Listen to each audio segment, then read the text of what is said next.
It's Scott Bywater here, and I want to talk about the yeah, sure response, which you're bound to get when you write ads. Yeah, and basically, whenever you make a statement, you want to look through it and sort of say, hey, is there any way someone can say yeah, sure to this particular statement? Because if they can, then there's doubt, and whenever there's doubt, you're going to lose prospects or customers. So what you want to be able to do is pull out real facts that make your advertising credible, that make anything you say credible. You want to be able to back that up. For example, let's say you're a coffee manufacturer and are advertising coffee. In order to find the information to make your ad really stand out, here's what I recommend. Read, research, and read. Get on Google, look up the statistics. Hire someone who can do the research for you, but get the facts, because you may find one scientific article in all that reading that gives you just the information you're looking for. Claude Hopkins, he talks about this in his timeless classic Scientific Advertising, where he gives an example of a writer who advertised coffee without caffeine. What most people don't realise is that the stimulation you receive from caffeine doesn't actually come until 2 hours after drinking. So the instant effects people get from drinking coffee don't actually come from the caffeine, and removing caffeine does not remove the effect. People can enjoy coffee just the same because caffeine is tasteless and odourless. Now, don't these facts give you a very different opinion on decaffeinated coffee? Now, personally, just for the record, I'm not a big fan of decaffeinated coffee, but as a selling proposition, Claude Hopkins was able to get this approach. So there's another advertisement on television about an Acidophilus product. It states that one of their Acidophilus supplements will provide the equivalent of 3 tubs of yogurt.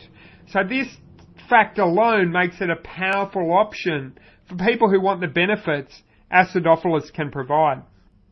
So impressive claims are far more powerful when you make them exact. You see, claims like our product is the best are not really believable, and they do not make a good case. So think about it. If a salesperson said, our product's the best, would you believe them? Of course not. You'd know they were trying to sell their product. They have a second agenda. However, let's say you're selling advertising in a newspaper. You charge $800 for a quarter page of the newspaper, and the distribution of the newspaper is $100,000. And you have 2 other main competitors. What would it be like if you actually showed a comparison of your newspaper versus your competitors? So in one column, you showed, you had, distribution cost per 1,000 distributed, and then you showed how your newspaper compared in price, first competitor 1 and competitor 2. So from this table, one could clearly see that a newspaper is much better value for money in terms of distribution, that is anyway, than the other newspapers. Even the cheaper one, which might offer a lower price but have less distribution.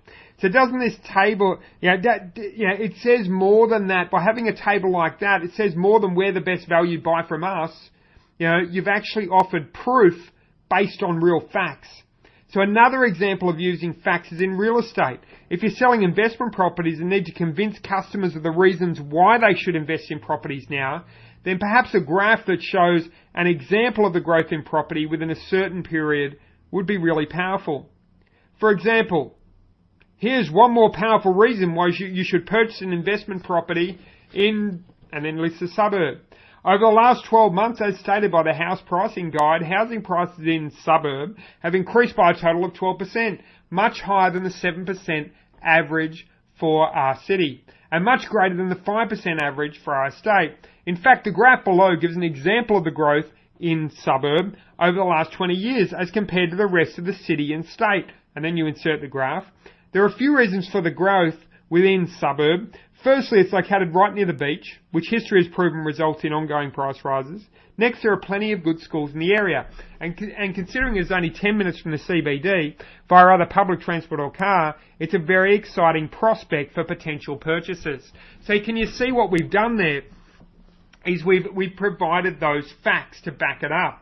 Now, of course, I've made them all up, But you notice how the factual information makes everything so much more convincing, and you need to dig in and do the research to get that. You know, when I write copy, I'll spend about 40% of my time on research, 40% of my time on writing, and then 20% editing and tidying it up. But 40% goes in on research. So research is critical. So you can also add punch to your advertisement by quoting from a variety of powerful sources. So here's an example of something you could use if you're an accountant who help people to structure their finances and minimize tax. The average employee works 175 days before he earns a single dollar for himself. Every dollar earned from July 1st until December 22nd goes to the government. And that's from the Sunday Telegraph. It was November 30th, 1997. I pulled that fact from. So, I mean, doesn't that get your blood boiling and make you feel like you want to reduce the amount of tax you're paying? Now, it's your turn. How can you implement this into your business? What facts could come in useful with your advertising?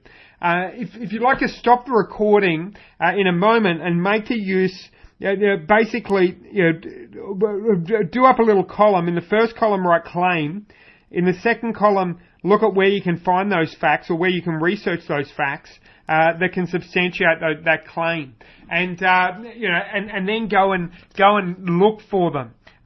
So for example, you might be looking to, one of your claims might be you can make money from the web.